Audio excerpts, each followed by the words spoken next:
Yung pagod na pagod ka na, gusto mo nang magpahinga, may nararamdaman ka na sa katawan mo, hindi mo pa rin magawang sumuko. Minsan tayong mga OFW, hindi na natin alam kung saan tayo nakakakuha ng lakas. Kahit may sakit na, laban pa rin, trabaho pa rin. Diba?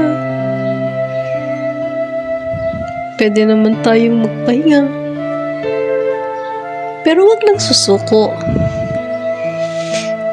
Pwede naman tayong maglabas na sama ng loob. Pwede rin naman tayong umiyak. Pero sila, hindi nila yun naiintindihan. Hindi ka man lang nila matanong, okay ka lang ba? Kaya pa ba? Hindi ka man lang nila maalala na kailangan mo rin yung mga ganung pangungumusta. Sobrang sakit, diba? Pagod ka na, may sakit ka pa, wala pang nangungumusta sa'yo, wala man nang nagtatanong sa'yo, buhay ka pa ba? Kaya mo pa ba?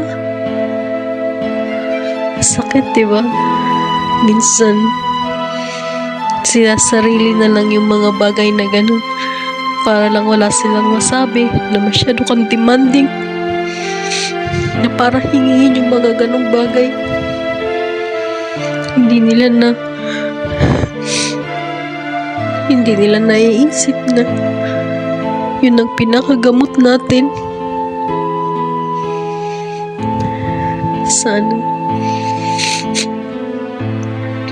Sana may mangumusta lang na walang hinihinging kapalit.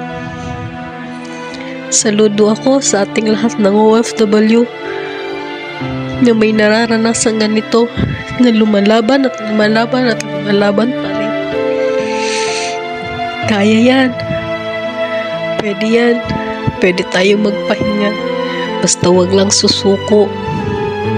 Kahit marinig natin sa kanila na ginusto nyo yan, panindigan nyo. Diba? Yan ang laging naririnig natin sa kanila. Abroad kayo. Ngayon,